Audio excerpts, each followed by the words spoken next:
Are you a brewhead? I'm a brewhead. Are you a brewhead? I'm a brewhead. Y'all are brewheads? Yeah, we brewheads. So pour a glass of craft beer, we can do this. Yeah.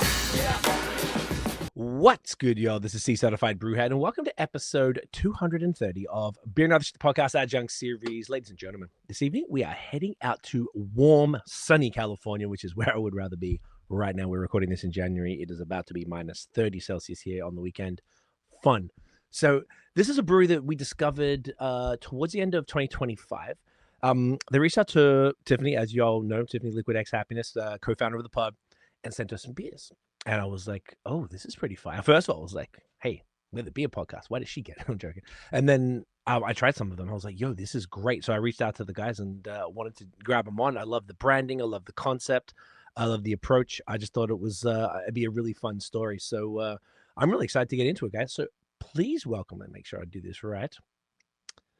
Please welcome Conor from Father's Brewing in the building. Hello. There he is. Yeah, thanks for having me. Yeah, man, it's such a pleasure. Great to meet you, dude. Yeah, I'm pumped. And yeah, I think it's been fun for me. You know, we started working on this company about a year and a half ago, and it's, didn't really start releasing until about July.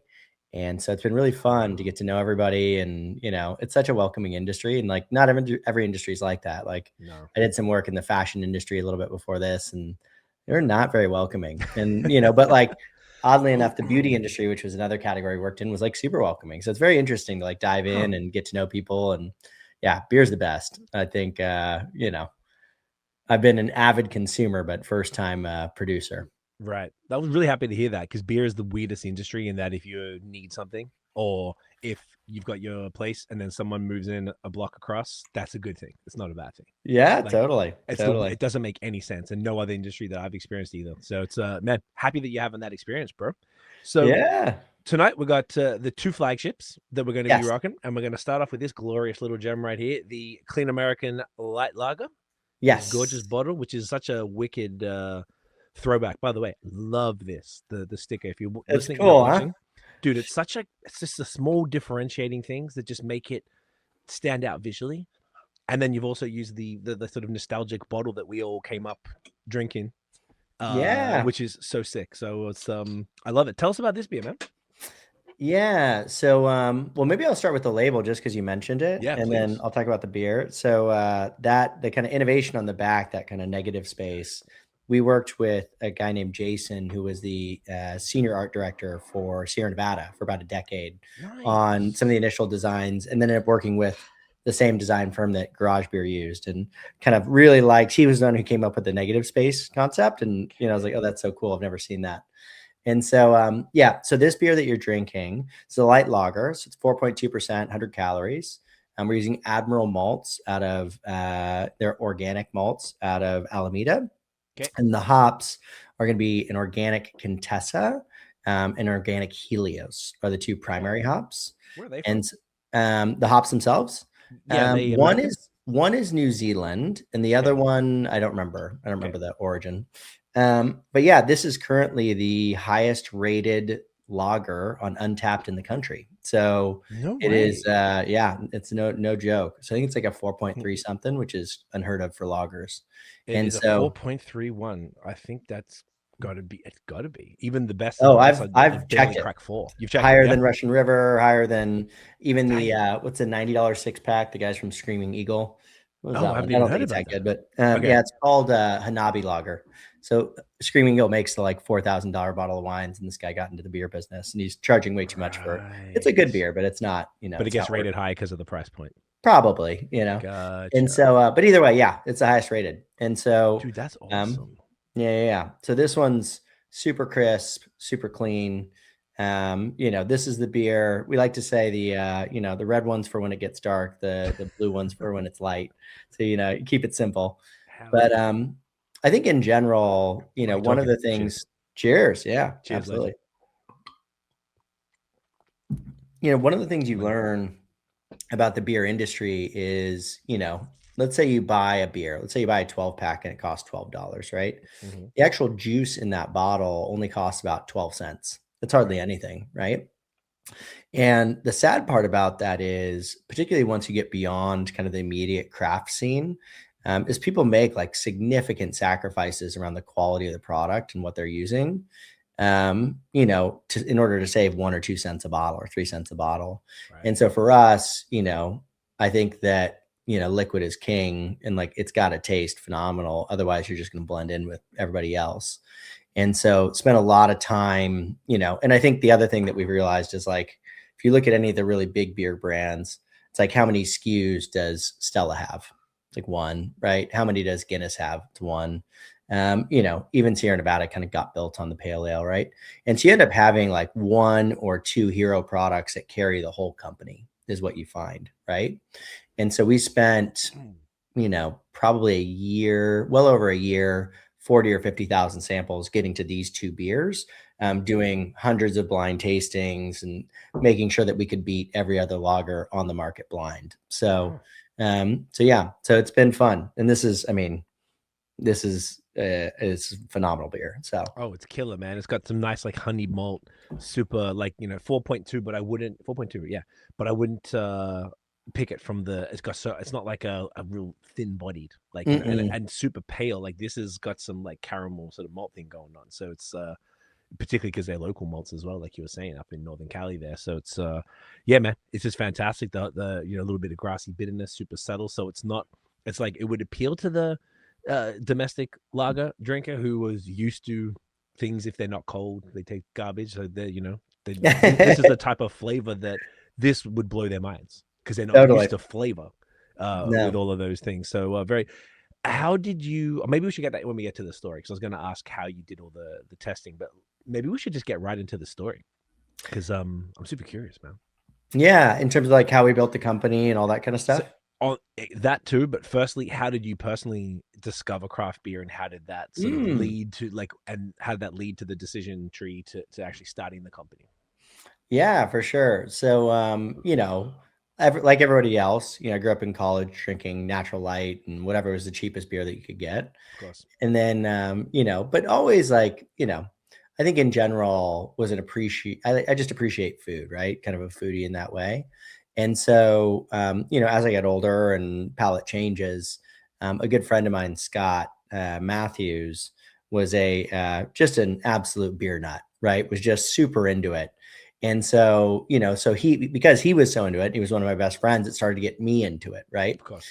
And so, that just kind of escalated, right? We just kept, pushing and pushing and pushing the boundaries in terms of what we were trying. I remember we went on this trip, and I had kind of a crazy travel schedule at the time. So I was going to go on this trip. We were going to hit, I think it was like 14 breweries in 3 days. Right. So we were going to start in Northern California, hit a bunch in, down the coastline, hit a bunch in LA, then hit a bunch in San Diego. And I was going to go straight from there on like a speaking circuit. I had to go to like New York and then Paris and whatever for work. Wow. And so I remember that's a lot.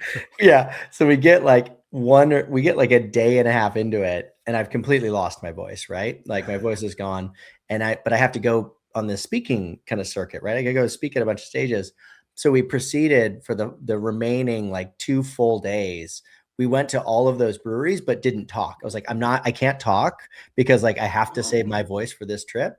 So we just drank beer for 2 days without a single word spoken, just like pointing and like, so I think that was, that journey with that relationship was really what led me to kind of love the category. And then it's like anything else. I think eventually it starts to become part of your identity, where it's like, every event I was the guy bringing like, oh, you got to try this new sour. Oh, you got to try this new barrel aged stout, or you got to try this new whatever. And, really, I think peaked in COVID, where it was like, we're indoors all the time. All we're doing is drinking all day, and and I got nothing else to do, so I'm just buying everything I can. And so we went through like the crazy New England style kind of phase, and then we were drinking barrel aged stouts every night, splitting them with dessert, and awesome. And so that was my journey to kind of loving the category. And then I think in terms of the journey to kind of starting a beer brand, so I had started a software company. We built that up and sold it. And that went very well. And then my one of my really good friends had started let me take a step back. Last piece. So before I started that software company, I found my life is very much a circle. It's like I graduated school and went to a software company. And after that went to Australia. And while I was in Australia, ended up working for a beer brand called Thunder Road there. Okay. Where did you live in Australia? In Melbourne. Whereabouts? That's where I'm from. We were in the CBD. So on like Queen and Latrobe. No shit. That's awesome, dude. Yeah. I know Thunder Road. Excuse me. Whoa. Yeah. That's wicked. I'm glad you got that. What year was that? That was 2011. 2011. Okay.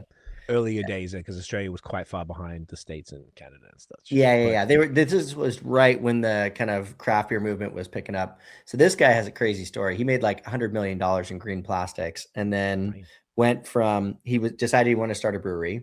And so he did an 80 brewery tour in 20 days. So he hired a private driver, started in San Diego, and then went all the way up to Washington. And he wanted to find what he thought was making the best beer in the country. Okay. And, ended up with this guy, Will Kemper, up at Chuckanut in kind of Washington, which is, probably the most awarded lager maker in the country from a craft perspective. Okay. And so, tried to hire him away. And he's a bit of a god in the craft beer world, at least on the brewing side, as I've been told, not my, but ended up bringing up his number 2, gave him a blank checkbook, built Thunder Road ground up. Wow. And so that's where I got to know who is our current brewer, Harvey. And so anyway, so then, ran all their website, digital, social, all that kind of stuff. And then went from, Thunder Road to my software company. And then we went from, the software company back to Father's. And then oddly enough, we're starting a new software company too. So it's like software beer, software beer, software beer. It's just like a giant circle here for me. Awesome. So that's where it all started. And then Father's, I think, the inspiration was my co-founder, was a guy named Joe Cloys. He started a brand called Youth to the People. It was a clean skincare company. Okay. And, they got that up to about 100 million in revenue and sold it to L'Oreal. And, and I looked at beer, and there was just a lot of similarities between the two. It was like, this whole clean beauty category, like you didn't really know it was in the products. And turns out, there was some bad stuff that was ending up in there. Yeah, and so if you could be really transparent around what was in the product and, try to keep it as clean as you could, there's just a customer that really liked that. Right. Mm-hmm. And so for us, I think that, we looked at beer. It's like, I don't even know how many calories are in these, hazy IPAs I'm drinking. And, God knows what, the big beer brands are putting in their beers, And so, so that was the whole thing. And so that's how we got it going. Interesting. Okay. And the approach, obviously we're speaking off air, but the contract approach, which I always thought was the smartest way you to build the brand in like publicly without the capital up front to multi-millions to build a facility, and you can leverage. And it's even I know people in Toronto who even after they got their own facility, they still continued to contract their largest brands because they couldn't possibly even make it at that price themselves. And exactly. Got that relationship. So what was the thinking? Was that the kind of reason where you just wanted to start this way and build it up slowly, as opposed to going like balls to the wall, leasing a building, importing the equipment, Yeah, it's a really good question. So I am a huge advocate of what you're talking about, which is like build your brand. You don't have to put $1 million, $2 million to get something like this going. If you do it in that way. And right now there's so many breweries that have extra capacity that if you go to them and say, hey, I want to make a batch with you, they'll charge you a reasonable fee, and you can kind of make it at, semi-commercial scale and start to build out the company. Right now, what I'll say in terms of our approach is, it's not necessarily that we wanted to start slow, right? Mm-hmm. It's that we knew that we were going to grow very, very quickly, right? Like that was the intention, and that's what we were hoping for. And so let's say, you do build a facility, right? And you spend $1 million building that facility, and all of a sudden you need twice as much as what's available. Now you've got this huge lease and all this kind of stuff. And then I think the second thing, kind of decision behind it, is you kind of have to decide what kind of brand you want to be, right? And what I mean by that is, right now I lose money per beer I sell, right? Okay. Between ingredients, contract manufacturing, all that kind of stuff, we are spending too much, right? You don't make any money. And that would be the case for almost every craft brewery, right? So almost every craft brewery that runs their own facility that tries to sell beer outside of that facility, you either have to charge a very, very high price or you have to lose money per beer that you sell, right? And the reason for that is the way that the beer industry works is very much an economies of scale business, right? So like we're moving up in kind of manufacturing to the next level. We're going from 20 barrels to 400 barrels at a time. And it's going to require less people than it did at 20 barrels, right? So you're going to 20x the volume you're making and decrease the amount of labor required. And the actual quality will go up because the controls and the systems are better, right? And so what that results in is, the cost of the beer gets cut in half, right? It gets cut by 50% or 60%. And so all of a sudden this beer goes from not profitable at all to quite profitable, right? Even if you're selling it for $12 or $13 a six pack. And so for us, the reason you do contract is not only because we're going to grow very, very quickly and we need to be able to scale it up, but the only way that you can be a real large distributed beer brand is if you're making it at very, very large volumes, right? And so the only way to make it at very, very large volumes is to take a really long time, like Sierra Nevada has, where it's been like a 30, 40-year process of building it up yourself, or to use other people's facilities, right? And then once you get really big and you can make it yourself, then you build out the facility and you're making it 400 barrels at a time versus 20 or 10 or, whatever. And so, sorry, that was really long, but hopefully it made sense. Is a long form podcast. You're good. Okay, so good. Then did you have aspirations at any point? I mean, it sounds like you do, but when you started it, is the idea to go from contracting to having the facility? Is that the end goal? Yeah, but not till very, very, very, very large, right? So like, Gotcha. And again, I think that some people would like, the question is like, are you like lowering the quality bar? It's like actually the opposite. You're actually increasing the quality, right? While doing this, if you're choosing the right places to do it at, just because the level of equipment and the level of facilities that they have is just, and the level of measurement they have is just, it's expensive to build all that out. Right. And so yeah, so I think eventually we will, but for now, we really want to focus on, how do we get into the hands of other people, right? And so, because again, that model of like, I own the facility, I make a bunch of different beers, it cost me $2 to $3 to make that beer, I sell that beer at my facility for $7 or $8 is a very successful model, and it works very, very well, right? But the question is, can you scale a craft brand in a different way? And that's what we're trying to do. So we might be wrong, we might be idiots, who knows? But like, I think this is the way you build this kind of company. Gotcha. Okay. You said earlier as well that you knew that it was going to be larger or was going to grow very fast. How did you know? Like, was it the strategy that you knew, or you had the resources, the team? Yeah, maybe it's not that we knew, but it's more like if it didn't, then like we weren't going to keep going, because like, gotcha. Because the way that these, what I have learned is the way that these really big beer brands get built, you're not actually doing the sales yourself, right? You're working through a distributor. So somebody else is selling your beer. And the big distribution networks are Budweiser or Coors, whatever, right? Now they sell a lot of the craft brands that you buy, right? But like you have to get big enough to get their attention in order to get into their network. And so the bet that we were placing was, can we grow? Because like we wanted to be able to sell beer at a much lower price than what traditionally craft is being sold at, but at a very, very high quality, right? In terms of the ingredients and all those kinds of things.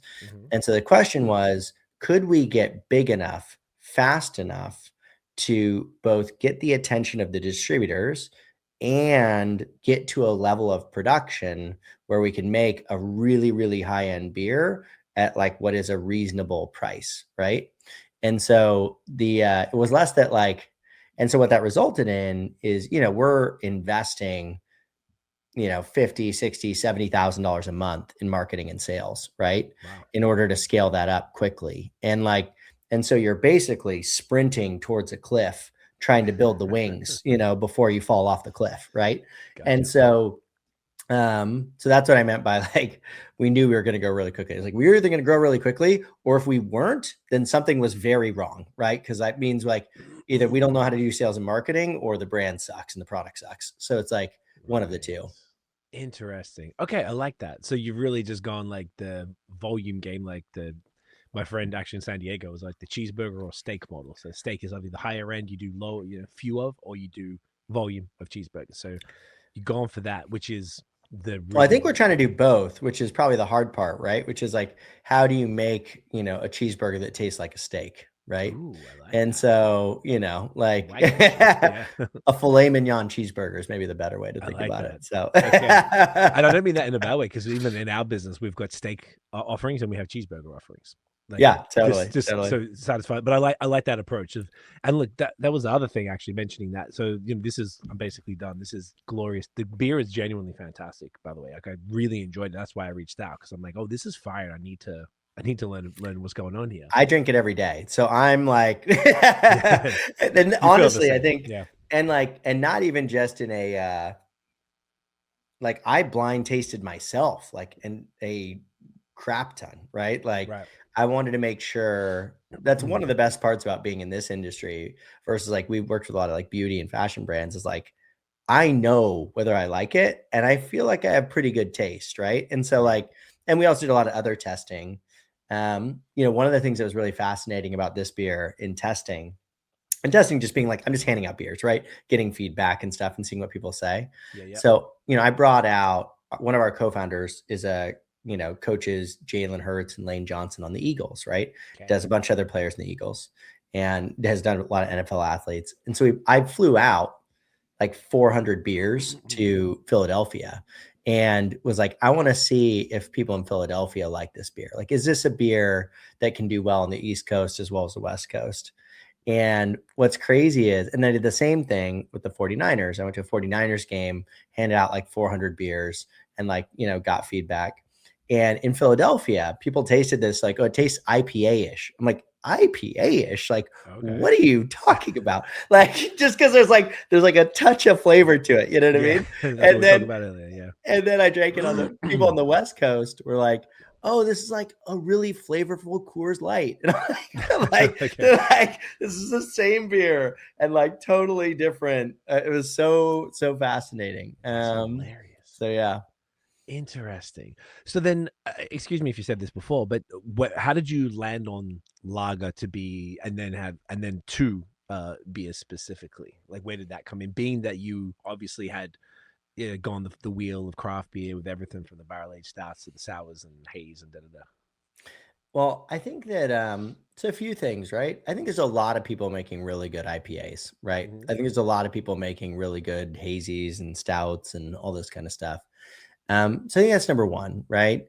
I think number two, at the same time, what you're finding, and we kind of found this a little bit with our palates, is like, I still like a good IPA, but I'm kind of burnt out, right? I'm just a little bit burnt out. Like, I'm ready to have more balance in what I consume, right? Like, I want to have something that's, light, crisp, and tastes really good and isn't a Coors Light, you know what I mean? That I can feel really good about drinking.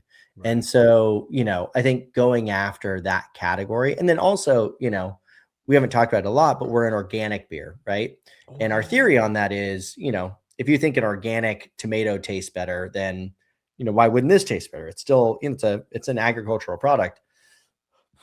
And so, so if you're already going to kind of niche down and be like, hey, I'm making an organic kind of clean product, right? Like, you know, it only makes sense to go lagers. You got to go after one of the bigger categories. Otherwise, you're just not like, if I'm going after like clean, organic, you know, barrel aged sours, like that's a teeny tiny market. Like there's no way I'm just not going to make enough money to survive. Right? So, whereas lagers are 70 or 80% of the revenue in the US. Right. And so, so I think it was a combination of those things. That makes sense. And obviously distribution, like you're saying with haze, it'll die in a month and they can't sustain the warm temperatures. Yeah, totally. Which again, we're still trying to maintain it, keep it cold and do all the right things. It's unpasteurized. And because again, I think you just sacrifice flavor when you pasteurize. So yeah. I did actually, as you were sort of, I did remember the organic side of things, and I noticed on the bottle, which rarely happens on Crispies, where it does say like keep cold, store cold, drink fresh. Yep. And it's usually just on haze that would say that. So it's cool that you sort of push in that narrative for lagers that people don't always think about that, to keep that, which is very cool. So, okay, so you're going for that. Now, how did you find, so you mentioned that the dude from Australia was is the gentleman brewing out here. So you just connected with him when you were ready to move on this project and were like, bro, I got something for you. Can we make it work? Essentially? Yeah. I mean, I think two things, right? So one, I had tried to maintain, like, because I kind of always felt, again, in this like circular thing that's my life, like software beer. I knew, I had a feeling that I would want to get back into beer at some point, right? Okay. And I also knew, I had also been thinking for maybe a year or more, a few years, like, there's an opportunity to make a beer that is, you know, a beer you can feel great about drinking, right? That's as clean and as good as you possibly can be, right? And so, because I like having beer, but I also want to live a really long time, right? So that was my, you know, as I have a beer every night, I want to feel good about it. Totally. And so, so I had been, and he was just a friend, right? He was just a good buddy. We just got along really well. Like we spent a lot of time together. And so we just kind of like loosely stayed in touch over time. And then what's funny is because he's like anti LinkedIn, the only way I could find his contact info, I'd lost his phone number, was LinkedIn. And I was like, hey man, like I want to talk to you about this project. And he is, you know, I'd say, you know, part beer brewer, part, you know, scientist, right? So he'd like got his master's in microbiology, and he was the first class at Davis for the Masters of Beer program there. That's like Master Brewers program. That's like, if not the best in the world, one of the best in the world. And so I was like, hey, I've got this idea for you. I want to make beer, but I want to get out all the bad stuff, right? Which is a lot more bad stuff than you realize. And so there's lead, there's arsenic, there's Roundup, there's plastic, there's the PFAs. Essentially? There's a few problems, right? So, you know, the herbicide Roundup, when it's sprayed, you know, glyphosate, right? Yeah. And that also leaves arsenic and lead, right? And to varying degrees, very interesting. There's certain beers that are higher in arsenic, certain beers are higher in lead, but neither of them are good. Right. And then Roundup typically shows up more commonly in beers that use a lot of corn, right? But it shows up in the kind of ones that are grains as well. And so that's one issue. I think the second issue is very, very interesting. So we ran all these beers through labs, right? So we took the top 25 beers, ran them all through labs, checked them for heavy metals and pesticides and all this kind of stuff. And the thing that was really weird that showed up was just a shocking amount of plastic, right? So we tested, you know, one of the top pale ales in the country. And this is not to call them out, but there was, you know, it showed up in every one of these pale ales and IPAs. It had, you know, people get weird about plastic water bottles, had 40 times the plastic of a plastic water bottle, had about 600 grains of sand worth of plastic per liter, right? Which is just a shocking amount. And then what was really fascinating about that was we tested all these other brands, and, you know, like the lager brands were like 90% less than these IPAs and pale ales. And then, so anyways, and then even within the lagers, you would see like different variations, right? So like Corona was the lowest that we tested when it came to plastic. It had its own issues, but plastic was not one of them. And what you found is like, well, Corona doesn't really use hops, right? And when you looked at our beers, right, we had our light and our full, had more hop exposure, right? We did a lot of dry hopping and whatever. And our full had 4 times as much plastic as our light when we tested it. And so what we figured out is that for whatever reason, the hops just have a shocking amount of plastic into them. And contact, I guess, with something in the processing, like there's a couple different things it could be, right? We tested brands that were whole coned hop and like pelletized, and the whole cone tested worse than the pelletized. So it's not the pelletization process. Our theory on this is it's one of two things. So one could be that when they are getting it out of the fields, they are putting it in plastic bags. They are doing that, right? When they're transporting it. The other thing, and this is what I think is more common or more expected, is, so we were talking to Oregon Tilth, who's like the certifying body for organic. And we're telling them about this. Like, what do you think? We're trying to figure this out. And they said, well, we're finding that certain types of crops are essentially super absorbers of plastic out of the soil and the air. And so they're using some of these crops as like cover crops to like soak the plastic out of the soil that's been left there over time. And so they said it could be that hops just happen to be one of these super absorbers of plastic. And so we don't know what it is yet, but we do know it's an issue, right? And so again, I think going way back to like Harvey, like, hey, Harvey, here's all these different issues that we've identified. How do we fix all of them, right? How do we get this so there's none of these problems? And so and he was up for the challenge. And so he was oddly enough, in Lafayette, Louisiana. And then, he moved to Lafayette, California, where we're at. So, got it going. And he's one of the founders, and he's got a bunch of, equity, owns a big chunk of the brand, and, et cetera. Honestly, that's the smartest thing. I was like, my girlfriend and I will always like, if we probably never will, but if we ever started a brewery, the brewer needs to be in on it, because the brewer essentially is the product. And if they leave, not everyone can continue that. Same as if you start a restaurant, the chef's got to be in on it. Like, you need some buy-in from the key maker of the. What's shocking is that like people don't get that. You know what I mean? That like people often, they like get the brewer in to make the first few recipes, and then they just, like, anyone can do this. Crazy. And they underpay them. They don't get paid that much. It's nuts. Brewing is one of the least paid. Yeah, dude, the whole industry is crazy. Yeah. So, particularly the guy there, the human behind it is not given that level of respect. It's absolutely bonkers to me. So good on you, man, for doing that and treating him like he should be treated. And I mean, obviously you guys are friends. It's not just like some guy or whatever. So you want to take care of him, and you want to have a, like, you've already had an exit, so you sort of understand how this stuff goes.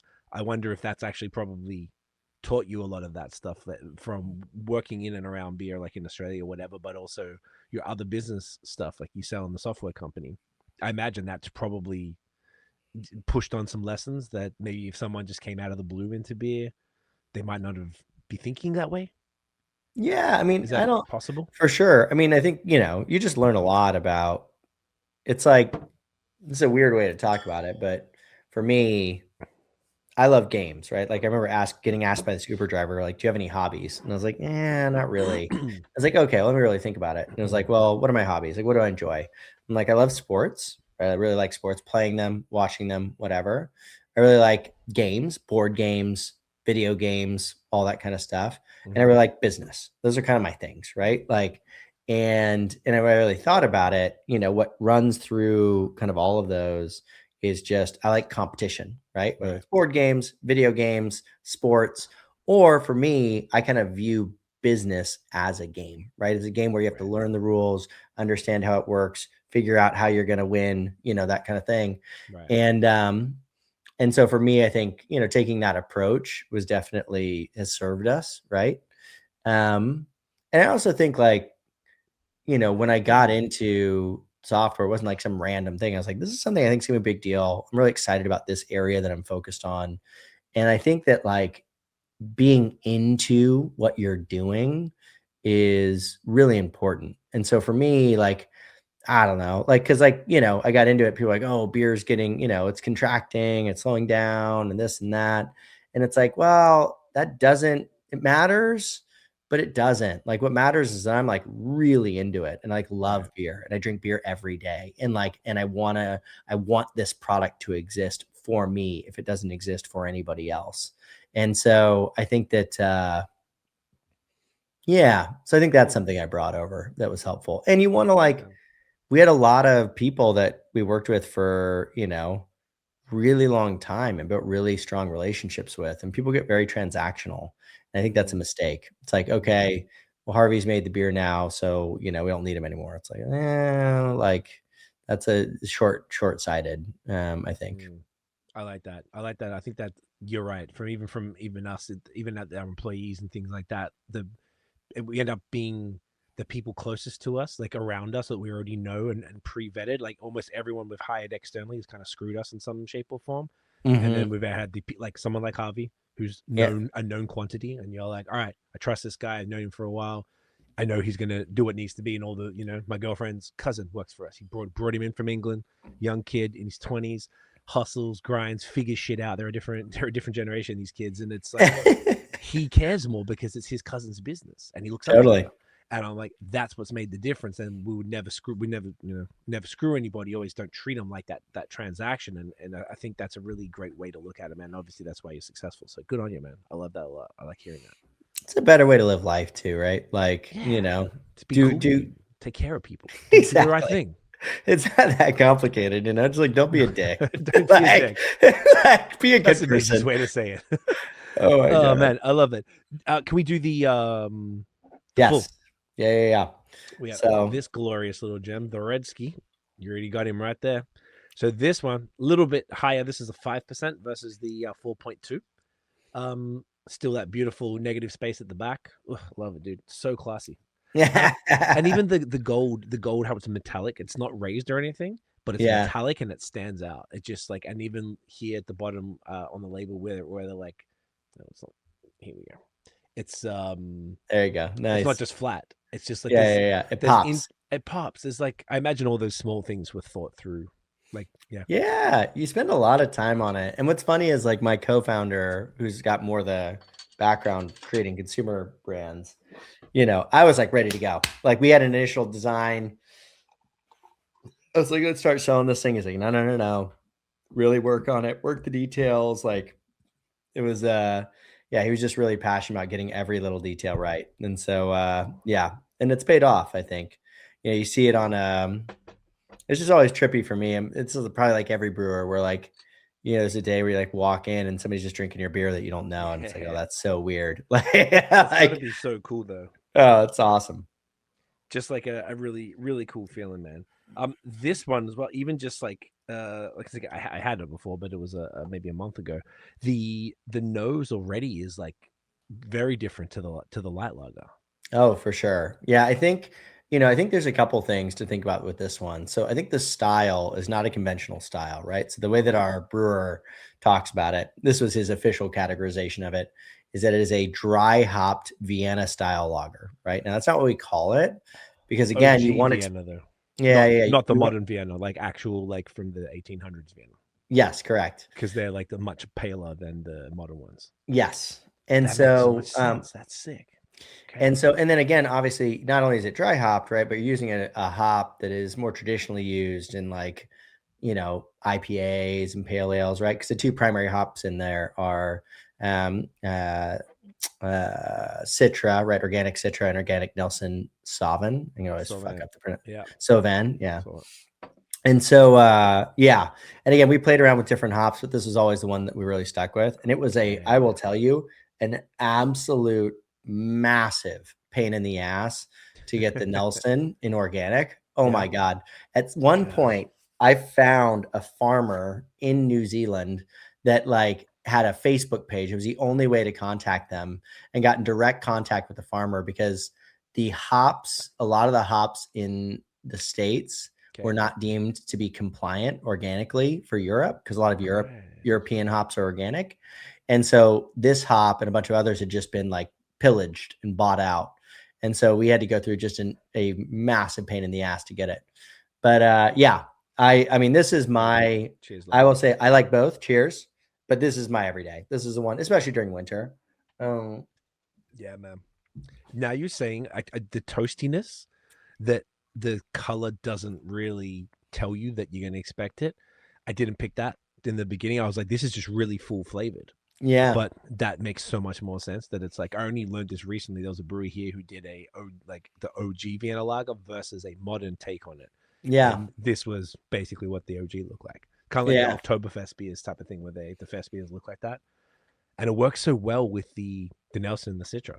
Like they're not what you think it's not like Nelson and Citra are very, white wine, and Nelson and Citra is really the tropical fruit. So it comes through perfectly with the roasty malts. It's not really like overwhelming, but it gives it a very different character to the light lager. And this is the third highest rated lager in the country on Untapped, right? So this one's also 4 point. I just saw it 4 point. Anyway, 09. Yeah. And that's there's always the big joke about lagers, like, oh, it's best lager I've ever had, 3 out of 5, totally, because they just don't get the hype. It's ridiculous. I feel terrible. It's crazy. But no, this is I love this one. And we actually were with this weekend. I was at a big summit and ended up running into Jim Cook, right? Who's the founder of Sam Adams, and he's the billionaire and the whole thing. And it's funny, I was sitting there with the two founders of Best Day Brewing, right? Okay. Mike and Tate, which is like a non-alcoholic brand. I had some of their stuff. Like got them in Buffalo. Yeah, their stuff was great. Yeah, it's like good. The Westie. Yeah, okay. Yeah. So Mike's got he's 6th generation beer distribution. Like his family goes back literally 6 generations selling beer. And then Tate is kind of from the outside. But anyways, we're hanging out at this table and this guy walks up, older gentleman. And I look at him, I'm like, is that Jim Cook? And I've read his book. Like when we found it, I read Sierra Nevada's book. I read his book, read all these books. And I was like, oh shit. I was like, I think that's him. And he had a little Sam Adams shirt on. And then we ended up talking and talked for an hour and a half, talked about the whole clean process, this, that, the other thing. And he liked both beers a lot, but he really liked the red. He said it had a lot of body without being, because it's only 115 calories too, which is pretty nice. Which is, money, dude. Yeah. I love them. I like that. That's really cool getting that feedback from the biggest craft brewer legend in the country. Like fucking legend is. Oh my God. Yeah. I shit you not. I'm sitting there and I had shipped beer to Mike, who's the founder of Best Day. And this is a 6th generation beer guy. Right. And he's like liquid shit. I'm like, what are you talking about? I'm like, you're fucking crazy. And we had one batch that gotten too much dissolved oxygen exposure. So it's maybe you got that batch because we didn't have a lot of it, but maybe you got that one. And I was like, I'm going to go get you some, right? And to try. And so I go and get some and they're cool, but not cold, right? Not the ideal temperature. Right. And I bring it back and I'm like, all right, I've got it on ice. Just give it 10 minutes. He's like, fuck that. We're opening it now. He's like, you can taste it better when it's a little warm anyways. And so it's a truer test. And so he's pouring out Luke Cool beer, the fucking icon of the craft beer industry. Oh, and I am sweating fucking bullets, motherfucker. I'm not, oh my God, I'm never going to get this opportunity again. This better. And the ultimate, proof that he liked it was he poured out a full, and he poured them out. He didn't like to drink them in the bottle, poured them out in the cup and then drank all of both beers. And so, not only said that he really likes them, but actually drank them, which you can always doesn't happen every time. And so, it was cool. It was a very surreal moment. I was trying to describe it to him and I was getting I talk a lot, right? It's getting all jittery and stuff and couldn't get the words out. And you're oh my God, I was so nervous. Anyway. Oh, I bet, dude. That was 2 days ago. I was so nervous. No, not 2 days. It was Sunday. Okay, so 4 days. Yeah, that's incredible though. That's Did you connect with them to sort of hey, can we keep in touch or anything? Well, so we had, again, going back to we were trying to figure out, we didn't know how to play the game, right? We don't know how this thing works. And so we were trying to, for the first 6 to 9 months, understand the industry and get to know the people, right? So I tried to meet with as many executives across the industry as I could. So we flew out to St. Louis, met with a bunch of the people in at Budweiser. We flew out to, Boston Beer. We met with the CFO of Boston Beer, went with a guy named Robert Vale, who he invented Twisted Tea, invented all these different brands that have blown up. So he's invented all the brands of Boston beer that are not Sam Adams, right? Which is, it's a whatever X $1 billion company. Nice. And so anyways, so I didn't want to push it too hard. I didn't want to be like, hey, give me your cell. What's your email? You know, I was like, hey, next time I'm in Boston, let's hang out. He's like, for sure, let's do it. And he knew those two guys are Matt Murphy is CFO and Robert are the two longest tenured employees that he works with. And so, and we're good friends with them now. And so when we go in, we'll get in through them. But yeah, it was very like, we went, you know, we were like taking a piss in the urinal, like chatting it up about beer. I'm like, this is so weird. Like, this is the weirdest thing in the world that this is happening right now. Like, it was cool. It was a cool moment, man. I like that. It kind of makes it all feel really real when you get to like share your product with like the dude who somewhat. I mean, I read his fucking book, right? Like I was like, you know, like yeah. And it formed a lot of how we went to market. So I love it. Speaking of going to market, I was just thinking this before when we were talking about the distribution stuff. So currently, do you have a distributor? No. But we are rolling out. So again, we only launched 4 months ago, right? So with like bottles and stuff, super fresh. And so and the goal was we wanted to get with the best, right? So the best distributors are it's the Budweiser network, right? It's the largest one in the country. Mm-hmm. And so we really were targeting them. And they're going to take us on starting in April. Amazing. Now, so it's really exciting. Now, I think, you know, it's really exciting. And it's the only way, like, you know, Sierra Nevada is a distributed brand. Russian River is a distributed brand. If you want to get big, you have to be. There's just no way to build it yourself. Totally. I mean, look, even the small breweries, everyone has distributors because of the 3-tier system in the States. Yeah. So that's what I was going to ask was more how up from 4 months ago until you start in April, what's the rules and how do you get your product to market, whether it's in some sort of a store or a restaurant or a bar or whatever it might be? How does it work? Yeah, you know, we didn't know, right? So we're just like, I don't know. So I just walked in with a 6-pack and like, you know, like, hey, and so we did have one benefit. So our my wife's cousin is the either president or vice president of Drake's Brewery in Oakland. And they make some good stuff. And they also bought out Bear Republic. So they're Bear Republic plus Drake's. Okay. And he also built out Trumer on the West Coast back in the day, right? He brought them in and blew it out. So he knows the beer industry. And so his name's Jim Crudo. And so he's been super helpful. And so, you know, Jim was like, hey, you know, because the industry is going through a hard time, everybody's pulled back their like field sales teams, especially when it comes to on-premise, like, you know, bars and restaurants and stuff. And so he's like, I'd really focus there. So my co-founder Gabe and I, you know, were like, hey, let's just give it a shot. And so we just walked out there, you know, 6-packs in hand. I had like a little printed, like laminated sheet that was like a tasting guide with some basic information on it. Was not very well designed. Like I designed it, wasn't great. We had that. I had these, see if I can find them, like metal business cards. I highly recommend them. Like little business card bottle openers. It looks like a business card, but it's metal.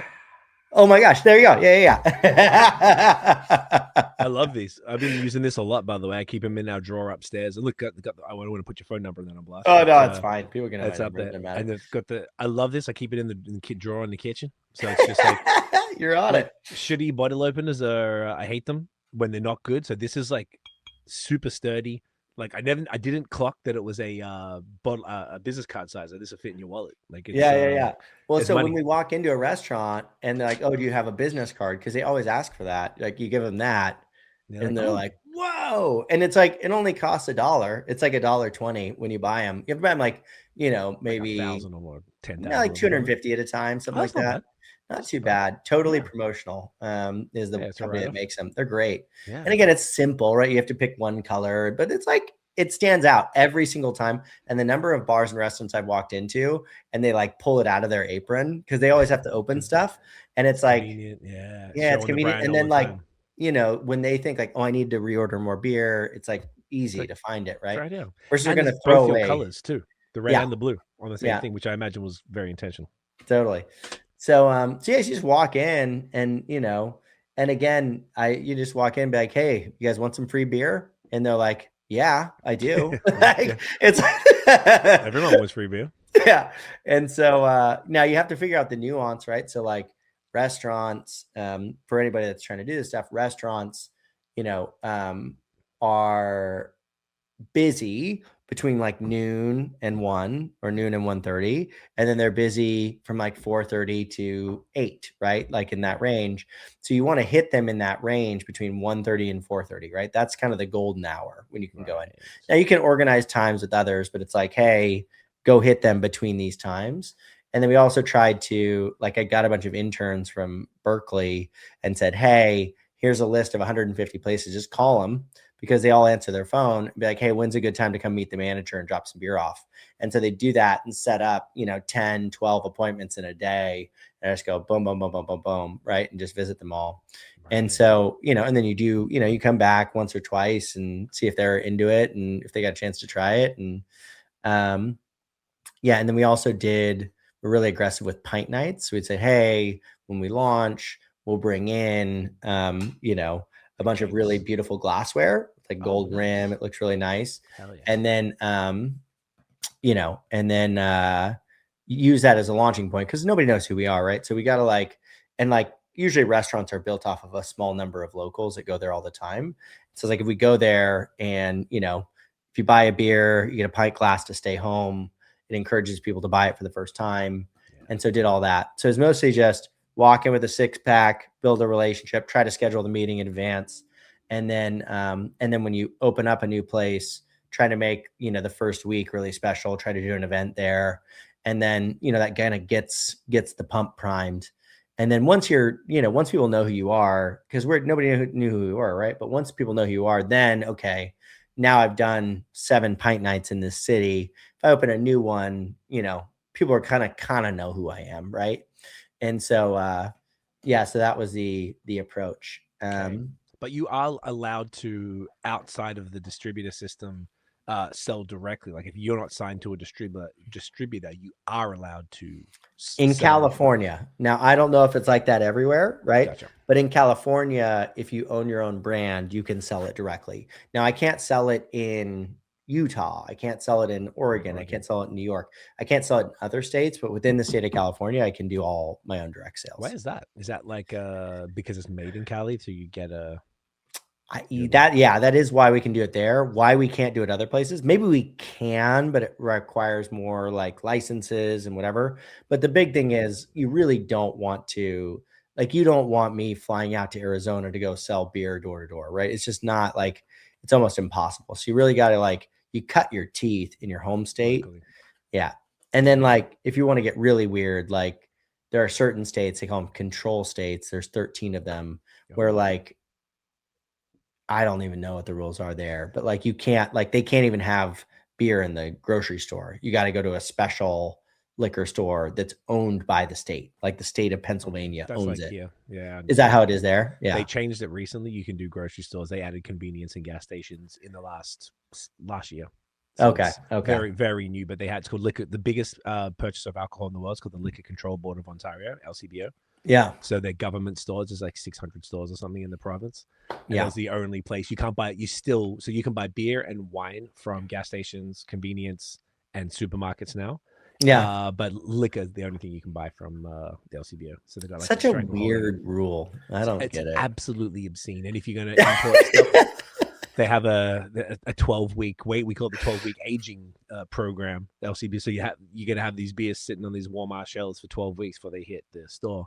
And then because of the tariffs, because Canada, the LCBO is the biggest buyer, they basically got, you can't get any American alcohol here anymore because of it. They were like, all right. Wait, what is this 12 weeks thing? It has to sit where for 12 weeks? In their warm warehouse, unrefrigerated warehouse. They do it in Quebec. I lived in Quebec a while. The SAQ there, same thing. So it's like this sort of the import, almost while they do the paperwork. It's just bureaucracy for no reason. So this is only imported beers. So if I make a beer in Canada, then I can. No, if you made a beer in Ontario, no problem. You made a beer in Quebec and you want to get it into Ontario, you're right there in 12-weeker. What? Absolutely, that's crazy. Insanity. So there's they've made the whole, but then apparently I think it's Alberta or British Columbia, one of the two. I think it's Alberta has the best system, the cheapest taxes for beer. Yeah, and the freest system as far as how you can sell. So I've had a lot of American podcasts, brewers on here as well who've told me different horror stories about their state. Oh my gosh. All the rules are so different. Like even so, I got the address where you sent these in New York State, right? It's just over the border. Yeah. Almost no breweries in America ship to New York State. There's like the only one that was the big one recently was Burial from North Carolina, who's my favorite brewery. So they ship there now. The only other ones I can get are New York. Like maybe they come from east, like right by the New York City or something, and they ship to West. Yeah. That's it. But then in Vermont, like every brewery ships to Vermont. So I don't know what it is. And I think it's kind of what you alluded to, where you have to, I think there's weird rules. Yeah. Well, it's either weird rules, and for some reason, New York State's massive. Why wouldn't people want to ship there? But I'm thinking that as Father's Brewery, you have to have a deal and figure it out with Oregon, with Washington, with Nevada, with Arizona, with New Mexico. And you got to do that whole shit 50 times to be able to distribute it. However, once you're in with the boys in April, that might be the way around all of that. They make it easier. Yeah. I think you definitely what it is there's just very big differences based on the states. So there's like 13 states that are a huge pain in the ass. And there's California is not a huge pain in the ass. It's only a minor pain in the ass. By the way, while we're talking about Canadian breweries, I don't think these are high-end craft breweries, but the guy who he was a CEO, just met him this weekend, of Waterloo Brewing, which I would assume. Yeah, they sold to Carlsberg recently. Yeah. And then this is, I think, a cheap one. And this might be older, but Lakeport. Is that a brewery that you know? So yeah, in the city I'm in, Hamilton. These are brands I don't know, but I would bet you know. Yeah, so Lakeport was from Hamilton. They were the big. This is the Pittsburgh of Canada, where I'm at. This is where they make the steel. The air is kind of not great, but it's but it's also the Brooklyn to Toronto, because we're an hour from Toronto, and all the cool shit's coming here now because Toronto's too expensive, so everyone's coming here. Yeah.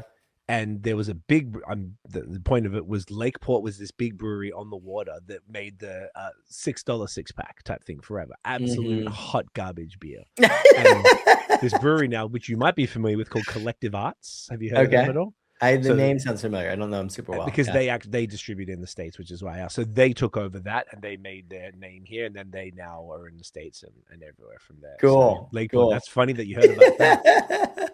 Yeah, he was interesting. They did a mixture of both their own brands at both companies, and then contract brewing. So it's half their business was contract brewing. They brew for other places. Yep. But yeah, no, he warned me on the he was like, that beer we made was cheap. All right, good to know. Lakeport was hot garbage. Waterloo was I remember drinking it back in the day pre-sale. I didn't really drink it much now because I don't really do a ton of stuff that I'm excited about. But I don't think it's bad or anything. I heard it's pretty nice. It's an hour from here. I haven't been. But... Yeah, his specialty was not high-end craft beer, right? His specialty was making lots of beer, lots of beer, making sure that shit made money. Yeah, it's such a weird thing. I just actually Googled it. So I put control states alcohol, and it says alcohol control states, or ABC states. U.S. states where the government directly controls the sale, distro, which is what you said, of both or some or all alcoholic beverages, spirits, wine, or beer through state-run stores or agencies aiming to reduce alcohol-related harm and generate revenue. And there's 17, including Pennsylvania, Ohio, Utah, North Carolina, and Alabama. Yeah, that's what it says here. So we're going to get really weird. You can't sell beer. I can't remember the exact percentage, but Utah, the highest ABV you can have, I think, is 3.5. That is, I don't know if it's 3.3 or something like that. Yeah. Highest ABV in Utah. Because I've heard that for sure. I thought it might have been up 4%. Wait, no. Oh, no, it's 5%. Okay, 5%. I thought it was 3.3, which is the... You know what? I bet it changed, though. I think you're probably right, though. Because it was you had to state with lowest... Oh, yeah. So 2019, they increased it from 3.2. So that's insane. The other one that's insane is Georgia. You weren't allowed to consume beer on site at a brewery until probably around then, 2019 or something. Well, there's a lot of states where you can't buy beer on Sundays too. Georgia was one of them, I think. Yeah, I think Pennsylvania might be one of them. It's you can't buy beer on a Sunday. So they have all these. So there's all these liquor stores that are right on the edge of the state. That they're immediately across the border. So people drive across on Sundays and buy beer. That's awesome. Hey man, I respect that hustle. That's so good. Yeah. I think there's something with Cali as well. So I got a mate in San Diego, and I would order the Russian River or Monkish to him. Yeah. And every time I go on, they're very specific, like only shipping to California, like all that in North Park, all those different breweries do that, whereas no one else is that like they seem like the word that comes to mind is like aggressive about it. So I think there's some sort of strong rule in Cali about the distro as well, because I don't think any California brewery, unless they're like Sierra Nevada or whatever, who have a distribution, can ship anywhere. Or now you've got your distro, you could go right up to the Oregon border, but you can't go over. Yeah, it's a weird system. We're still figuring it out. I mean, like, you're not technically supposed to sell beer across, like, again, I'm not an expert, but like there are some weird rules about selling beer outside of state lines, right? Like you have to get like a license in that state to be able to do it, and Now there's a lot of people that break the rules and don't follow the rules. There's weird loopholes and this and that. I think in general, what you find is like, there are consumers, people that like seek out the really, really good stuff and seek out, the really rare stuff. But, it ends up being a pretty small percentage of the people. And so and it's so expensive to ship beer that like, and if you don't ship it the right way, it can get, you're not keeping it cold. It's, so it's like the whole, the whole e-commerce thing in beer is just like, hasn't really taken off.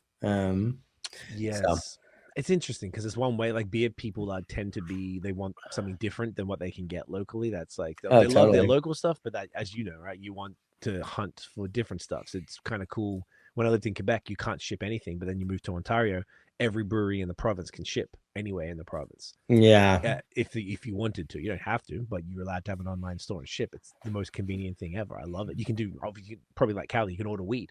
Totally. Within 24 to 48 hours to your door with your little box. So it's just so funny. It's just like both countries are living off these archaic prohibition era laws. The Quebec one was from like 1928, and they weren't allowed cool ships until like 2018, and growlers. Wow. Cool ships, and you weren't, until COVID, you weren't even allowed, even if you made the beer on premise, you weren't allowed to sell it in bottles in premise if you sold food. It was only if it was like the factory license. So stupid. So I would go to Judiciel, who's one of the most lauded breweries in Montreal, who makes one of the best coffee stouts in the world, called Péché Mortel. You'd go there and they'd be like, yeah, I can't, sorry, man, you got to go to that convenience store down the road. And it took a global pandemic to be like, you know what? It probably won't hurt. So I empathize with you, man. Like the stuff that you're dealing with is dude, I like the number of rules are just nuts. It's like, I'm not allowed to sample beer on site for more than 1 hour at a time. And if I do it, and I have to keep records of every place I've sampled beer for the last 3 years or 5 years. Okay. And I'm not allowed to advertise it. I can't put a sign out front. And so there's all these rules, and nobody follows these rules. But the rules are there that if they want to screw you, they can, right? Like they want to fuck you, they're going to find a way. And so it's like it's a very weird thing. On the beer e-commerce front, the last, really exotic one I bought it for my friend. So my friend, the Scott guy, who's really into beer. He's also an accountant, a tax accountant. And so he's done my taxes, and he refuses to take money. So I just ship him weird exotic shit all the time. And so I shipped him Sam Adams Utopia, which is I know what it is. I've had it. It's one of the most highly sought after products, period, in beer. It's like a $350 beer. It's like for 28%, I think. Yeah. And it's, I mean, realistically, it's more like a beer brandy, liqueur, right? Yeah, like a brandy or whatever. But it's fun. It tastes phenomenal. I think it's a gift, dude. I would be pretty happy to get that. Yeah. So I did another one where like I bought him. It must have been, I don't know. It was like $1,000 because like if I had paid an accountant, it would have been like $500 to $1,000, right? So I'm like, okay, I'm gonna try and get him what the equivalent. And we got him a really wild mix of beer. So beer is probably half the stuff I buy him. So right, that's pretty sick. At least you can ship him stuff though, and like go and just like surprise him without having to. Yeah. No. It's like some just FedEx. And it's stuff he'd like never, he like he freaked out when I got him the Utopia because he always wanted it, but he just didn't want to spend, $300 or $400 on it. So it's one of those like absurd like treats that you get yourself, or a bunch of people split it and you sit there a couple of evenings a year and crush it. That's sick, dude. I love that. So you're going, basically you're building this bad boy brick by brick. Yep. With the licensees. Now, once April comes, what does that mean for that activity for you? Does that stop and then you don't have to really worry about any of that anymore, or what happens there? Yeah, it's a good question, right? So I think that when you give the advice we've been given is if you sign on with a distributor and you expect them to do all the work, it's never going to happen. It's just not going to happen, right? Okay. And so the question becomes, well, like, what do you do? Right. And so one of the things you can do is, you can hire your own sales team. So, okay, I got a distributor, but I still have a sales team that's out there kind of working it. Right. And that's pretty common to do that. The other model that I think we're going to try out. It's a good friend of mine, which is certainly not a high-end craft beer. There's a brand called Beatbox that just got acquired for $500 million by Budweiser, right? Okay. So pretty good. And good buddy of mine started it. And I asked him, like, what did you do? And he's like, basically they gave the party thing. Box. Party punch. Yeah, I've seen that before. Yeah. The little resealable things. Cool. And so I asked him, I was like, what did you do? He's like, what we did was we gave really strong incentives. So like, okay, you say you're going to sell 10,000 cases. If you sell 15,000 cases, I'll give you $5 a case extra, right? So you're going to make an extra $75,000. And, when you think about it from your perspective, it's like they have a team of 20 salespeople, right? They're going to wait. And these salespeople have been working with these accounts for 5, 10, 20, 30 years, right? They know these things inside out. If they say, hey, can you carry this? They're going to carry it. You know what I mean? And so for me, I could spend $75,000 to $100,000 on a salesperson, or I could spend $75,000 to $100,000 with them, right? And they're going to do a much better job with their 20 people than I'm going to do with my one person, right? And so, and then like once a third-party sales team, essentially. Yeah, and then once you get in, though, like once you get into that new location, then I think that's where the actual work begins, because they're going to get you in, but once they get you in, they don't really give a shit, right? Like they're not your brand. People don't know who you are. And so, so like some of our good friends founded Lalo Tequila, right? Or the CEO and team running it. And like the CEO of and that just sold the Tito's for a bunch of money. And, the CEO of Lalo Tequila, the founder, was, on the road 200 days last year, right? Out there working the field, meeting people, whatever. And so our idea, which we don't know if it's going to work, but our idea is use the distributors to get us in the door, right? Then, because it's going to be harder, like they know these guys, right? Versus me walking in with a 6-pack, they don't know who the heck I am, right? Course, yeah. And so they get us in the door, and then once we're in the door, then me and my other founders try to go meet with those spots. Like, hey, thanks for carrying us. We really appreciate it. We'd love to do a pint night. We'd love to support you. Here's some coasters. Here's blah, blah, blah, blah, blah, right? Doing all this stuff to make sure that once you're in, okay, now this is my relationship versus yours, right? Like now I'm building it. And so we'll see if that's the right approach, but that's definitely the plan.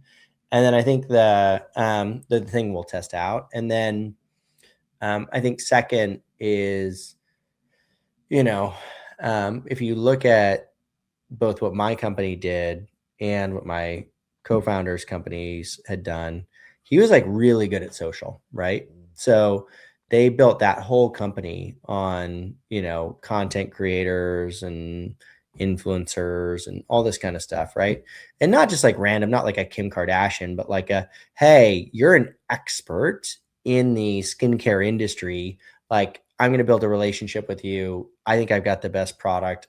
I want you to try it out so you don't have to buy it, and so we haven't really turned that on a lot yet. Like we're starting to dabble.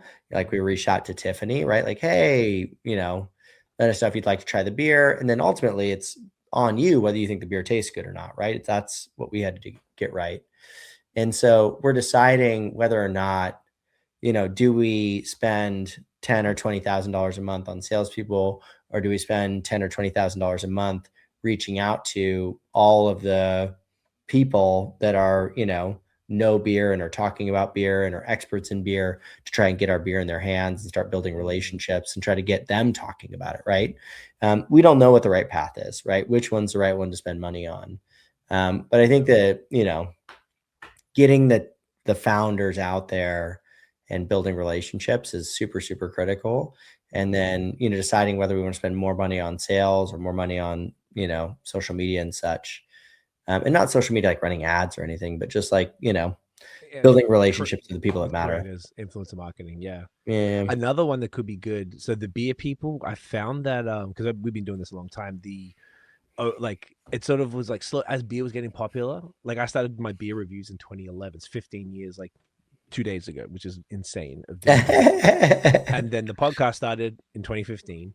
And then I started seeing, there wasn't that many of us doing it. And it just started growing. Beer started popping off 2018, whatever. And then COVID went, and then everyone's, like you mentioned earlier, people were sitting on their asses at home drinking. So, hey, yeah, post about it. We're getting like 4 boxes a week of, PR wow. to the point where it was absolutely out of control. There was no way you could talk about it and consume it and whatever. And then a lot of those creators just dropped off. They either stopped drinking, couldn't be bothered anymore, changed niches, whatever it might be. So this is the feedback I'm getting from the industry. People always say, like, please don't stop the pod because no one's really talking about it anymore. But so all of that to say, there's going to be less beer creators, but someone like Tiffany, beer isn't her primary thing, but she does talk about it because she does wine and spirits. That's a great example. Another one would be food people, because beer goes with food. Your beer goes exceptionally well with food. So like other different food creators, I feel like you could, because that wouldn't cost, like there's no need to really pay someone unless they're really doing something, a very in-depth campaign with you.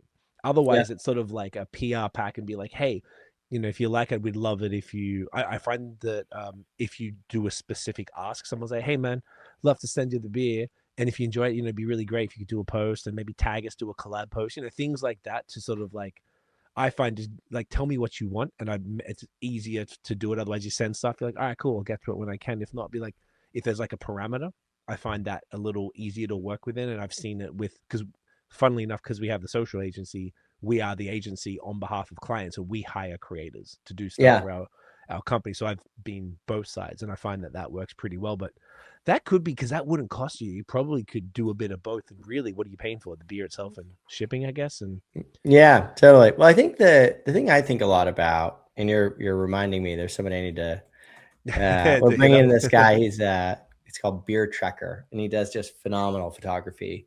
And I want him to do some photography for our event. Hell yeah.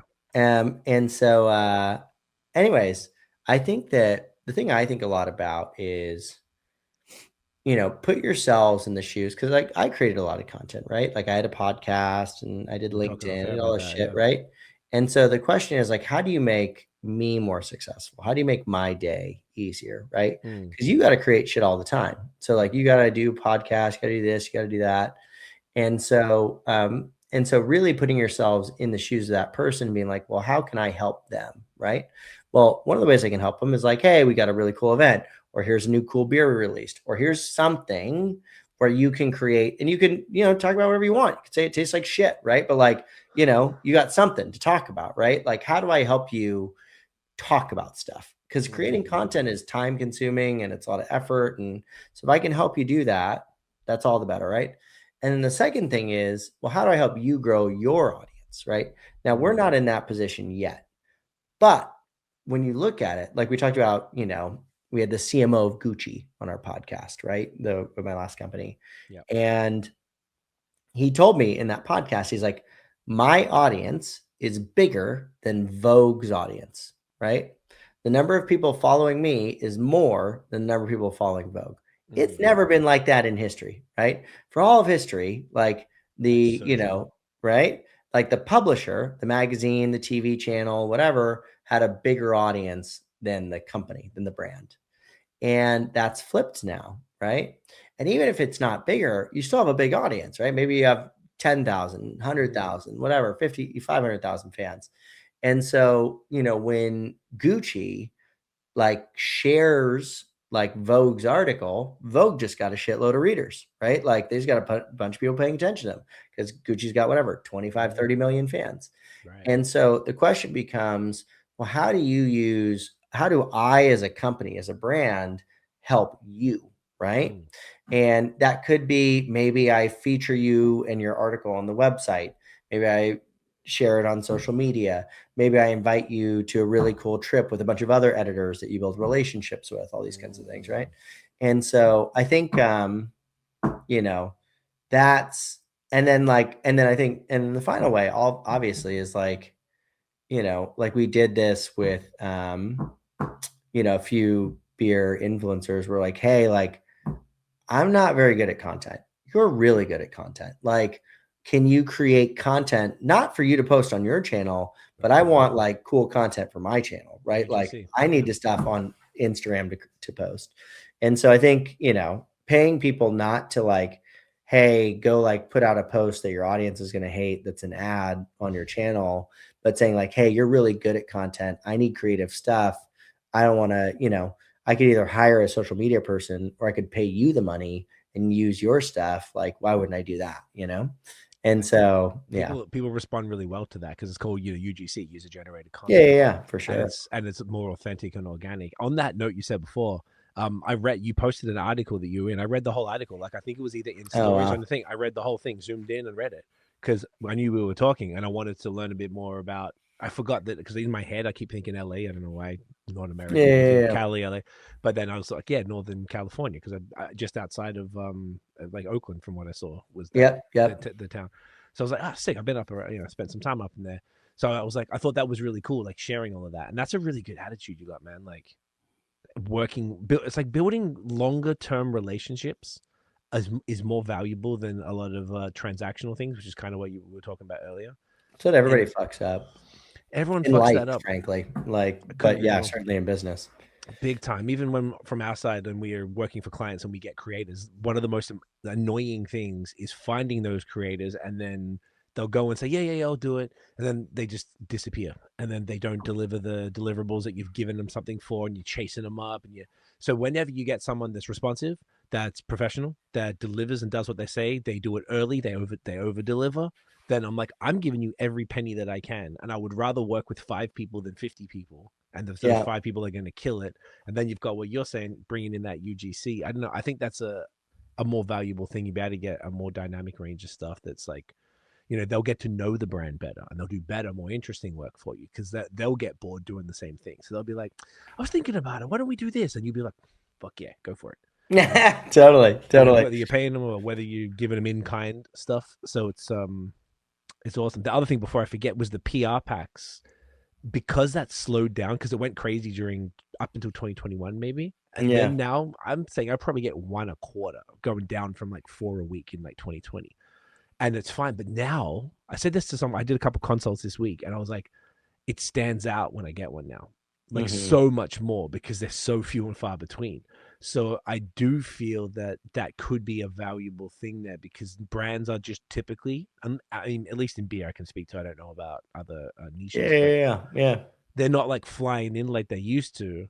And that's cool because a lot of the time the packs feel like obligations, and it's sort of a little like sometimes becomes stressful if there's too many. But if it's so few and far between and you do get one, I've noticed that creators can spend a little bit more time on it and they actually really care a bit more because they feel like seen and like, oh, wow, this brand actually took the time to find me. And like, you know, and they thought that I was a fit for their thing. I'm going to do well because this beer is, you know, tasty. So I feel like there's some cool angles for you guys, particularly at the time while you're building the brand this way. Yeah. There's not a physical space. And I think that's the best approach. I love that, man. So the best part about this approach, and I'll tell you, this is what attracted me to, you know, starting that company, right? Starting the software company is if your product sucks, it doesn't fucking work, right? Like if I was shipping you whatever that shitty beer brand was we were talking about, if I was shipping out Lakeport Brewing, right? Rest in peace. Yeah. It doesn't fucking matter, right? Because you're not going to put your reputation on the line interviewing somebody from Lakeport Brewing because you're like, these guys make a shit product. Why the fuck am I going to interview them, right? Facts. And so the kind of beauty of it is if you're like selling something shitty or scammy or whatever the fuck it is, if it's not really good, people are not going to talk about it, right? Because if I talk about something and it sucks, I lose trust, right? Like my audiences trust me. If you came on here and said this beer rocks and it tasted like shit, you're going to lose audience members, right? Because you lose trust. And so the best part about this kind of marketing is it only works if it's great, right? It only works if it's really good. If it's not really good, like, you're getting 4 PR packs, you're going to talk about the best of the 4, right? Like you're not going to talk about the worst of the 4. And so I think, it holds you to a higher standard, which I think is important. So, and that's a good thing. It's such a good point. And as you were saying that with the beer stuff, I'm always more positive, I would say, but I don't gas something up if I don't like it. I would rather not talk about it than shit on it, or say something is great when it's not. That's the whole thing. You just won't talk about it, right? You're either like, if it's good, I want to talk about it. If it's not good, I'm not going to talk about it, right? Correct. Like that's the simplest math. It's like the quiet, the silence speaks volumes type of thing. Yeah, exactly. If you right? know, if you I can ship you Budweiser all day. You're not going to fucking talk about it, right? Like I can send you 1,000 PR packs. You might eventually be like, "What the fuck, guys?" But like, you're not gonna, be like, "Hey, look, this is the cool new beer brand. I just found out about it. It's called Budweiser. Have you ever heard of it? Like, it's great. You guys should try it." Like, because my credibility's shot, and then no one's going to listen to this no more, and no one's going to take it serious. It's you can't risk that as the creator, right? And particularly in a time when AI is coming in and people really want that authenticity and humanity, like your word trust, and your like the trust. I was gonna say on our social media agency, we get outreach every, because we got a much bigger, nearly 100K on YouTube, so we get a pretty decent amount of outreach. It's always these random fucking AI companies and stuff like that. But even if something comes in and we don't really know it, but we're like, this could be okay, we always say like, we want a trial first. I want to know, because we have a strong community of business, also small business owners, because all the other social media YouTubers and social Instagrammers talk to other creators, which is fine. So they're well serviced. We talk to businesses, and we have a YouTube membership group, and we know the names of the people, we know where they live, we know what their business is, what their pain points are. So whenever we get one of these opportunities, we're like, because they're always paid. I mean, there's affiliate, but we always, the paid ones, we're like, all right, would this lady in North Carolina, would that help her? Is that if she uses it, she's going to be like, what the fuck? I just paid for this? Am I trusting these guys? We're like super like aggressively, like we leave so much money on the table because it's not worth it. The trust is worth so much more than money. And I think that's such a good conversation though, that like, I don't think people talk about it enough, because I think people are just like, I don't know, I'll just take anything. And you see all these creators talk about whatever, and how can you take their word for anything? So I think that's like, obviously you're looking what you for find, right, is the people that make those kind of short-term choices, they don't grow, right? Their channels die. Like you said, they quit, get bored, something happens. Because like, the audience has infinite choices, right? They can choose how many other channels are there out there? A lot, right? Now, and so they can choose to pay attention to you, or it's like really easy to unfollow you, right? Like it's really easy to do. Too easy. Or, and so, it kind of holds people to a high standard where, you can't bullshit people. If you're bullshitting people, people will leave and they'll just go somewhere else. There's too many other options, right? So.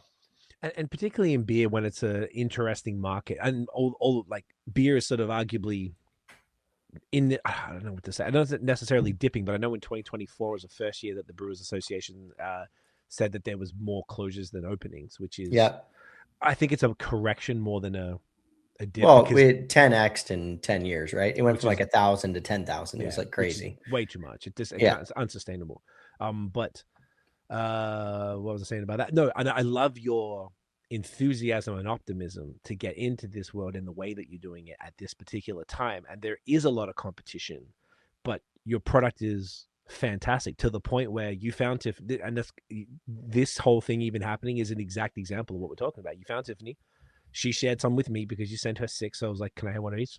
I just want to try them and review them. And because I sipped them when she tried them, like, oh, that's good, but I wasn't drinking it that night. Once I sat with it and really drank it, I'm like, oh, this is dope. And the other thing is that you guys are very responsive on social. So because I think you commented every time, and maybe even respond, because I posted in stories as well as on the feed. I think you did both. You reshared, commented on, DM, like, hey, thanks so much for sharing, and there's something on that. I'm like, oh, this is great. I was like, hey, man, you sent this to me, blah, blah, blah. And then you guys were immediately, let's go. And that's, to me, is the perfect, and then here we are now, right? I think that's the perfect way, because it was organic, it was real, it was you doing the proactiveness, which is what we're talking about, finding someone that you thought would like it. She did. She happened to be with somebody else who liked it, and then we're able to do that. And then imagine if you do that 100x, and that, totally. I think if I were to give one piece of advice, and I think I need to go put my kids to bed, which is terrible. I could hang out here for a long time. I could hang out here for I could go get a couple more beers. I've got one I haven't cracked yet. I'm ready to go. I got 4 more behind me. I had 6 ready cold. Anyway, we'll wrap it up. We'll bring it home. But I think oh fuck, I lost my train of thought. Oh, we were saying about the working with creators. Oh, the social media. Yeah. So like, if I were to give other business owners one piece of advice around that. So I had this podcast. I was interviewing this guy, Kevin Gould, who had started these companies. They went from, what was it? It was like 1 million to 10 million to 75 million in revenue to 150 million back to back years, right? Amazing. Killed it. And he's like, we really invest in community building. Like, what the fuck does that mean? Like, give me the practical. Like, it's kind of vague, like, right? Yeah, big term. And so I was like, what does that actually mean? He's like, well, here's an example. He goes, let's say you start an Instagram account, and you get your first fan that isn't your mom, right? And what do? And he said, we shot him a note. Hey, thanks for following us. We really appreciate it. Let us know if you'd ever, if we can be helpful or da-da-da. He's like, that ended up turning into like a massive, sales channel for us, right? Direct sales channel. Okay. And it really got me thinking about, who follows a brand? Like, I don't follow that many brands. Like, I maybe follow 5 brands, 10 brands, not many, right? Like, I usually follow other people. And so if you choose to follow a brand, that means you are really into that brand, right? Like, I want you to fuck up my feed and show me advertisements, right? Like, that's how much I like you, right? And so, we have whatever, nothing, right? We got like 1,200 followers, but it's like, we have probably 10,000 customers. And so that means, there's 10,000 people buying our beer. There's only 1,000 following us. So that means that 1,000 is really into what we're doing, right? And so you should treat that, and they're probably your largest customers, right? Because if they're so into you, they're probably buying the most too. And so you have to treat those people as like super valuable, right? Like, those are your most important VIPs. And they also often are people that are really active on social too, right? So they're going to give you a shout out. They're going to post a story. They're going to do whatever. And so, I think that, so like, really treating those people like the VIPs that they are is just it has such a big impact. We have gotten the amount of we shoot a message to every single person that follows us, right? Mm-hmm. And for the first 1,000 people, we would ship, if you followed us, we would send you a note and ship you beer for free, right? Like, we would just do that. Who the fuck gets free beer because you followed a brand? Never happens, right? And so, what that, and like the amount of press coverage and really loyal customers and just friends, the value we've gotten out of that is wild. And it costs money, right? It's not free to do. It takes a lot of time, so that would be my piece of advice. Really think about who those people are and treat them very specially, right? And message every single one of them because it's worth it. That's brilliant. The last question before we wrap it up, I forgot to ask really quickly earlier, why the bottle versus cans? Yeah. So I think 2 reasons, right? One more important than the other. Well, I don't know. Both important. So the inside liners of the cans, if you've ever seen them, are plastic lined, right? They're plastic, coated aluminum, right? Yeah. And so if you're going to be a clean beer, right, those impart, not only, frankly, do they impart they used to be BPA, now it's BPF. There's chemicals that are not good for you. Gotcha. So if you want to be a clean beer, got to be in glass. Glass is inert, imparts nothing. Gotcha. And so I think that's kind of the first part and the most important part. Cause if you're going to be something, be it, you know? And then I think the second part is, if you think about like the really iconic beer brands of our youth, right? Like, you know, like, and this is not saying they're the best beers, but like Stella was built in a bottle. Sierra Nevada was built in a bottle, right? Corona, Modelo built in a bottle, right? Like all of these brands that like have achieved kind of superstardom were started in bottles. And I don't think that's an accident, right? And I don't think it's an accident because I think that when you're in a can, it does impart some level of flavor, right? It imparts something. And especially if you drink it straight out of the can, I think it imparts something. And then two, I think that like, you know, there's just something about like bottles retain temperature a little bit better, right? Like so they stay a little bit cold, a little bit longer. I think it just makes it so that that experience that you have is better.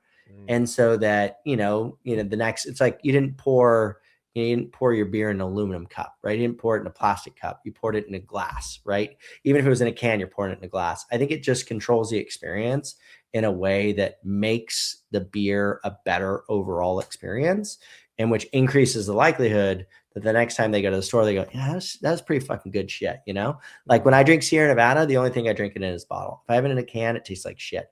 I think Corona in a can tastes like shit. I think Stella in a can tastes like shit. I'm not even saying those are, you know, that Corona and Stella are good beers outside. We did a lot of blind tasting with Stella. Turns out people don't like Stella with their eyes closed. Oh, but Stella's disgusting. It's so I can't stand it. Corona's fine. I hate Stella. No. So yeah, I'm not surprised that they hate it because it tastes. It was crazy, dude. And what's funny for me, it's like I didn't, you know, when I drank Stella, it was not like a special occasion, right? I'm just like out on a golf course, whatever. You have a beer, like, yeah, I don't know, it tastes like a beer. You know, it's like you're not, you know, you're not being too discriminating at that time. No, but then like when I drank Stella with my eyes closed, I was like, oh God, this tastes like shit. It's like objectively bad. It's objectively bad. I mean, maybe in Belgium, fresh on tap, maybe it's probably good, but like all the, you know, green bottles. If you ever want to Google, like, you know, the what was the Lakeport? Like Stella in Belgium is Lakeport. Like it is the cheap shitty beer. It is not the good beer, which is funny because they brought it over here and made it premium, but it's like that's not its heritage. Good to know. Okay. But anyways, well, this was awesome. I'm so glad. I love it. I was like, I'm bummed because you like do the longer 2 or 3 hours. I just like scheduled it with my kids and whatever. But I wish we could have gone longer. Oh, good. Look, we could do this again, like later this year or whenever there's like something. Like, let's keep in touch. Big updates, champion. And shit, yeah. Please, like, let's jump back on. What's I don't know if you want to say. What's next? What can people look for you from next, and where can they find you online? Yeah, so for us, you know, we're really at Fathers Brewing is our, you know, both our website, our social channels, etc. So, you know, fathersbrewing.com. And then we are, you know, we're in Northern California now, hopefully expanding to Southern California at the end of this year. And then, you know, going to keep adding states from there. We're going to try and work on some kind of e-commerce presence, hopefully, so you can buy it, you know. But what I'll say is if you follow us on Instagram and shoot me a DM and really want to try the beer, we'll ship it to you for free. So, you know, go for that. And because we won't be able to do it forever, but we're doing it for right now. Within the US, pretty much, I guess. Yeah. Getting outside of the country is pretty tough. You get caught, they're gonna. Yeah. But yeah, and you know, hope to meet some of you guys, and you know, appreciate you having me on. This was fun, dude. Thank you, man. You're a great interviewer. You're a great interviewer. Coming from a guy who did 5 years of podcasts. Yeah. Thanks, brother. I appreciate it because I don't know. I guess you know what, you got a genuine curiosity, and you just really, you know, you're a really accomplished dude, and like starting this brand, it's like, you know, it's just cool to me. I love it. You got fantastic answers, and yeah, we could talk for hours. So definitely we'll keep in touch. I'll quickly wrap it up. We'll finish up just one thing I got to tell you off air, then we're done. Okay, Conor, you're a champion. So Fathers Brewing everywhere. Go check them out. Guys, thank you so much for watching and listening. If you enjoyed the episode, smash the thumbs up, hit subscribe below, hit that notification bell so you know when the new episodes drop. Follow us everywhere at BAOS Podcast. Check out the long form audio, Spotify, Apple Podcasts. Give us 5 stars. Not for me, goddammit, for Conor, for Fathers Brewing. Let's fucking go. We'll see y'all in the next one. Peace out.